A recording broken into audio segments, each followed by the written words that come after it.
I think he's a good trainer. I don't think he's a strong trainer. And when I say that is as in strong. Put your foot down. Don't take no shit from anybody else outside the camp. That's where he's not strong. I think he's a very smart trainer, and he gets that. I think it's regrettable, but again, that's their choice. I've got my views on it, but that's... Recovery is key. If you're not recovered, there's no point training or pushing your body to... Joseph Parker's recent decision to end his partnership with trainer Andy Lee sent shockwaves through the boxing world.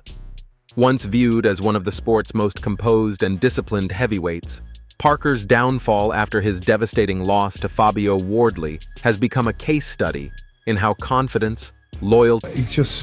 I think some people take advantage of his weakness, of being a nice guy, and I think that's what's happened right now. You know, that debacle of... And I understand what... and identity can unravel in a sport that rewards only ruthlessness. The split wasn't just a professional decision. It was a public unraveling of a fighter who once stood at the doorstep of greatness, now left questioning what went wrong. I think the only thing he did wrong was not being strong enough to put his foot down. But he wasn't in a position to do that. And I think financially, now hopefully he's in a position that if he gets a fight coming through, the rules are, I'm the trainer, I'm the coach, you stay out there, this is my job. If you've hired me to do a job, let me do our job, keep out of it. So his only crime is being too nice. Johnny Nelson didn't hold back, nor did he attempt to cushion his words. He stripped away the niceties and went straight for the heart of the issue: Parker's personality. In Nelson's eyes, Parker's downfall wasn't just about getting... I'm watching this and I just thought it was disgraceful tonight. I just thought that... Anyway, they robbed him of a victory, but people saw what happened. Beaten inside the ropes. It was about being too nice in a sport that thrives on controlled aggression. He's a good man, Nelson admitted, but boxing isn't a place for good men to survive. Nelson's frustration wasn't born out of malice. It came from seeing potential wasted. He accused Parker of losing command not only in the ring... I don't know. I mean, I don't like fights keep jumping and changing trainers. It's not... I don't like that. I like fights to be settled. But, you know, it is what it is. It is what it is. I mean... But in his own career, too accommodating, too agreeable, and too trusting, Parker, Nelson suggested, became a man carried by the current rather than steering it. He's soft-spoken in a sport where silence gets you eaten alive, Nelson declared, painting an image of a... But he knows the kid inside out. Yeah. He knows how he works. He knows all the mechanics behind that kid and how to motivate and get the best out of him. We've seen it. And to get rid of him now at this point, I think it's a bad move. Fighter too gentle for the chaos that defines the heavyweight jungle. Nelson's words hit like jabs to the ego, each one landing with surgical precision. He argued that Parker's kindness became his undoing, ammunition for critics and predators waiting to exploit weakness. You can't play nice in a fight for survival, he concluded. Of course, he's gone there. Yeah. Tony will bring him old school values. He won't tinker with him too much. Paying the price for mistaking respect for strength. Andy Lee, Parker's now former trainer, couldn't hide his emotion when reflecting on the split. His voice trembled with anger and exhaustion. To him, the loss to Wardley wasn't just about tactics. It was about injustice. They choose you. Fighters choose you. Then they use you to get where they need to be. Then they accuse you when everything goes wrong.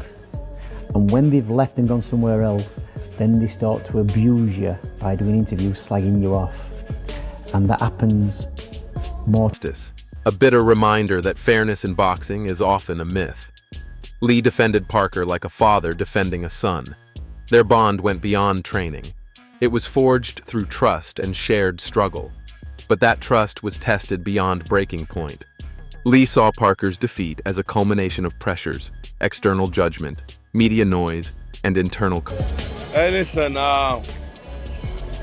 go call the head on the temple, And then after that, it was a long night for him. I'm a bit sad because I didn't want him to go out like that. Is that because of the fights you had with him? No, it's because that he's never boxed a southpaw. You know, that's the first southpaw he's boxed in how long? It's maybe his whole career. Conflict. Yet, his words carried pain.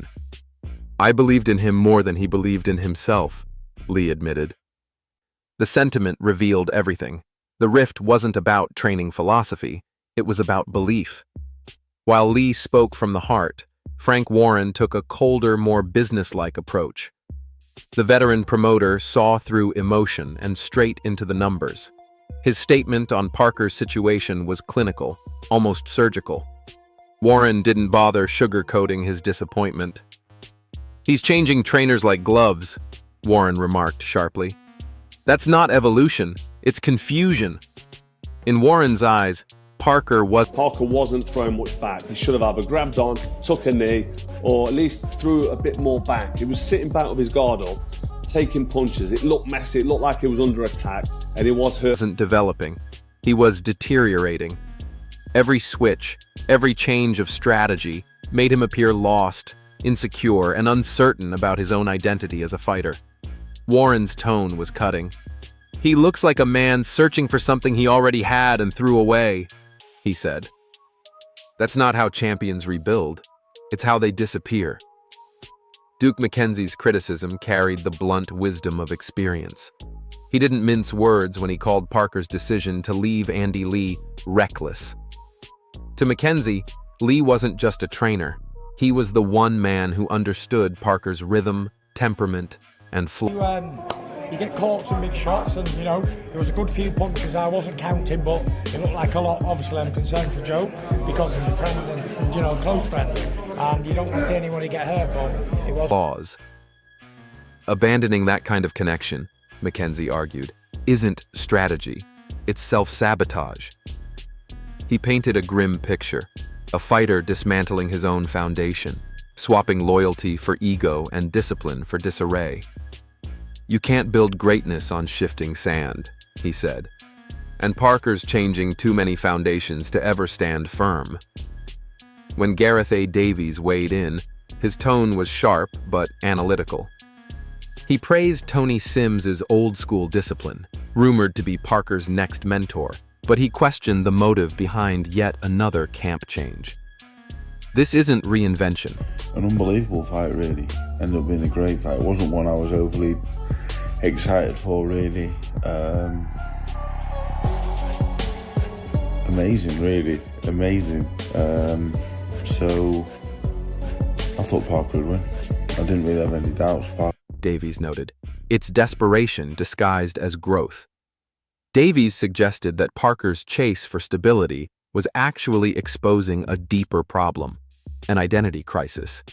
Once considered the calm tactician of the heavyweight division, Parker now looked like a man torn between eras, too modern to brawl, too hesitant to dominate. "He's lost between generations," Davies warned, "and that's a dangerous place to be." Dominic Ingle's comments were even more biting. He accused Parker of exploiting loyalty and discarding mentors whenever things went wrong.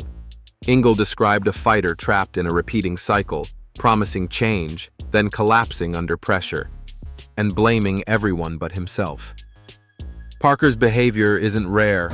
"I don't want to have egg on my face. I've got to get a job done here." So after the things he said the last time, he knows he probably mugged himself off. I think that probably hurt him more than anything, hurt his pride. Ingle said bluntly. It's predictable. Fighters like him eat from the same poisonous plate again and again, expecting a different taste. His words echoed across the boxing world, a public gut punch that framed Parker not as a victim, but as an architect of his own downfall. Then came Derek Chisora, raw as ever, speaking like only a man who's bled in the same trenches can. His tone wasn't mocking, it was mournful. "I don't pity fighters," Chisora growled, "but I pity Parker." Chisora described watching Parker's loss not with shock, but with grim inevitability. "You could see it from round one," he said. The moment he felt Wardley's power, it was over.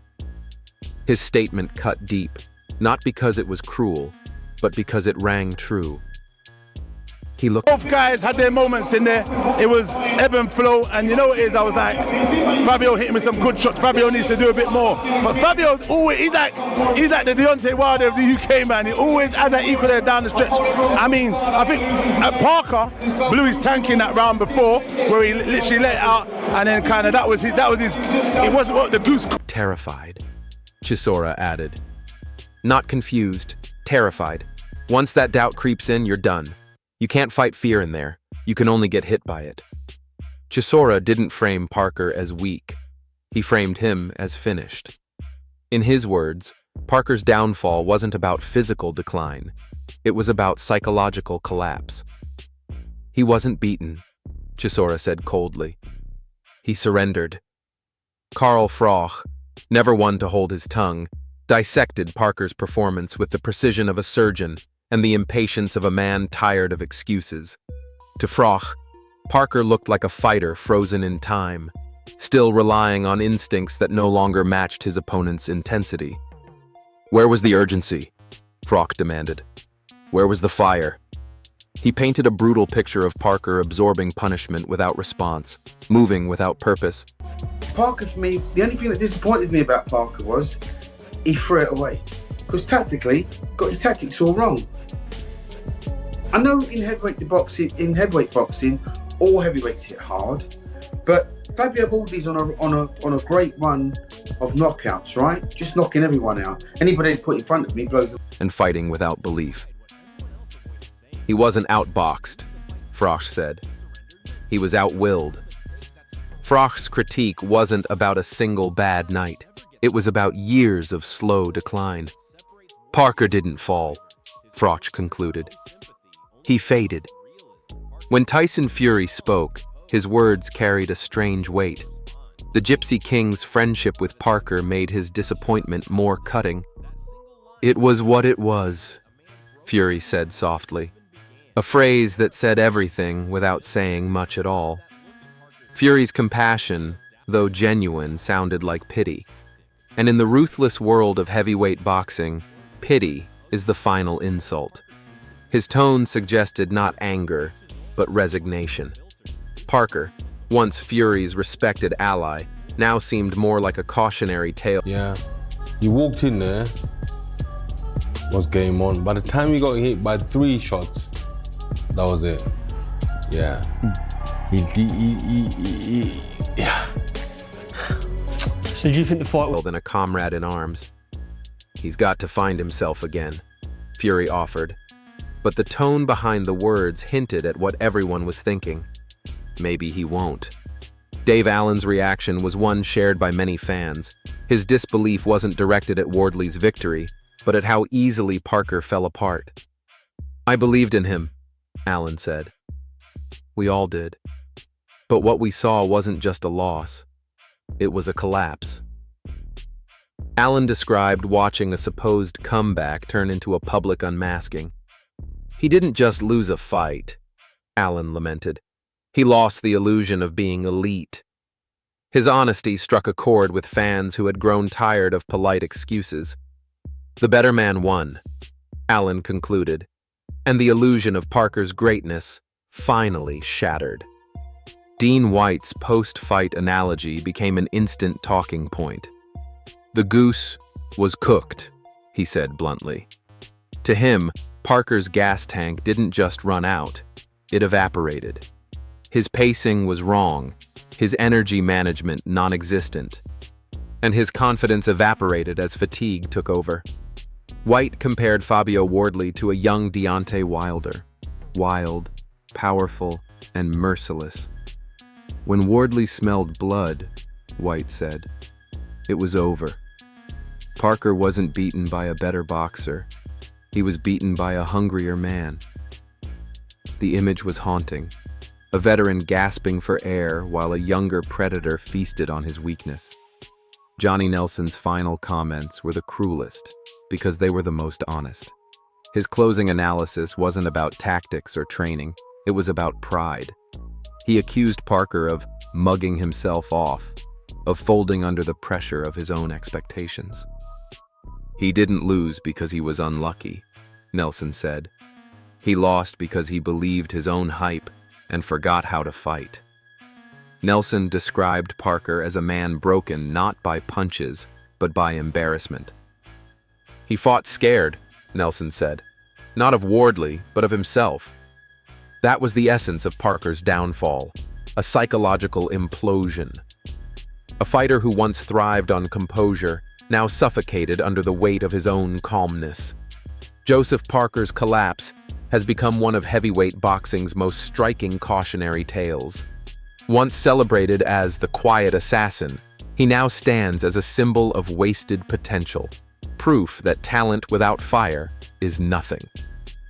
His split from Andy Lee wasn't a move toward evolution.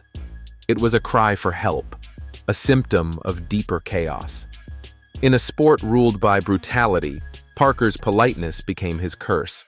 While Fabio Wardley ascends as Britain's new symbol of hunger and grit, Parker's name lingers like an echo, fading, distant, and sad.